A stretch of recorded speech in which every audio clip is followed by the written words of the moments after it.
This story should teach you to never judge somebody unless you know what they've been through.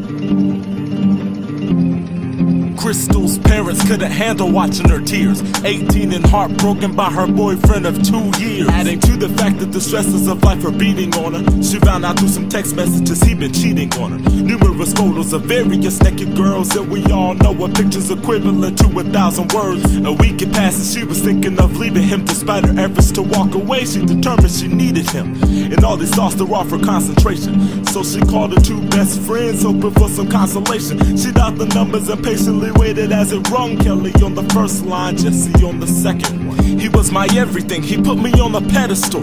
But then I noticed all the shit was in his phone. He said we'd be together forever once he gave me my promise ring. So I gave her my virginity and everything. Kelly said if Christal stayed with him, she'll never learn. Other than pictures, he's also been sleeping with another girl. Christal was upset that no one told her of the rumors. We've been best friends since kindergarten, why didn't you tell me sooner? Kelly constantly apologized for not informing her. Jesse remained silent, Christal thought she was ignoring her. I'm gonna find this other girl that I don't know. Once Christal said that, Jesse's line went to dial tone. Turns out Jessie was the mystery girl, having sex with her boyfriend whenever her back was turned. Jessie was afraid of losing Christal as a friend. She quickly called Ricky to let her know that she was on to them. A couple days passed, the tension began to rise. Christal wasn't capable of looking Ricky in the eyes. Time was killing her, she decided she had it. Instead of thinking further, she resorted to something drastic. She anxiously awaited for her parents to doze. Then she trailed off to her bedroom and closed the door. From there she started removing all of her clothes. Piece by piece, every single garment hit the floor. It doesn't bother him if he gets it from other girls, so when he looks at these sexy pictures, his head will twirl. Everything will be just like how it began. When I send him these photos, he'll have no choice but to want me again. Christal trusted that only Ricky would keep it. Ricky was definitely amused, but he couldn't keep a secret. He sent the pictures to one of his friends, and everybody saw it with the same opinion of who she is. She walked down the halls being called a whore, pointed and laughed at whenever she opened the door. Tormented by the people she considered her friends. You think the story's getting good? Wait till we get to the end. Christal's parents had enough of seeing their daughter broken and thrown under the bus. If you continue singing him, then we're kicking you out of this house. So she stormed out the door, and now she stays with Kelly now. And after all this, Ricky broke up with her. She asked why, he said he no longer wanted her. He gotten everything out of her that he needed. He said she's too easy, took his ring back and told her beat it. Can't get much worse, right?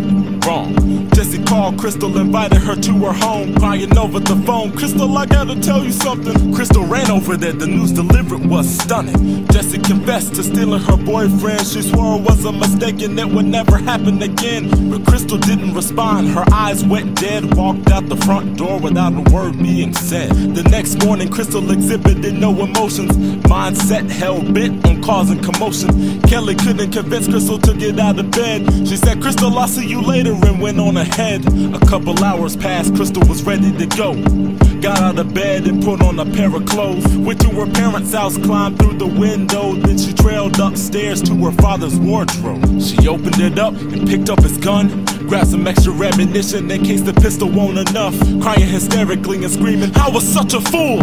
She got in her car and drove to the school. Walked down the hallways, tears running down her face. Gun in her hand, she's about to put somebody in their place. She entered the door to her first period, where Ricky and Jesse were both sitting. It's getting serious.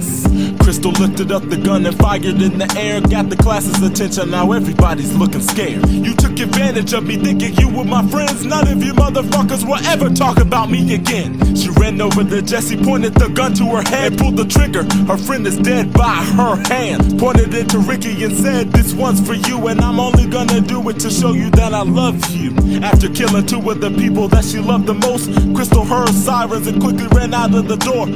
She got outside and then stopped, looked around and was surrounded by numerous cops. They tried to convince her to put the gun down. Christal shouted, I have no reason to live now. She took the gun and put the final bullet in her head. 3 bullets and the last one was for her death. Christal's suicide was seen on every news channel, and she was considered a psychopathic animal.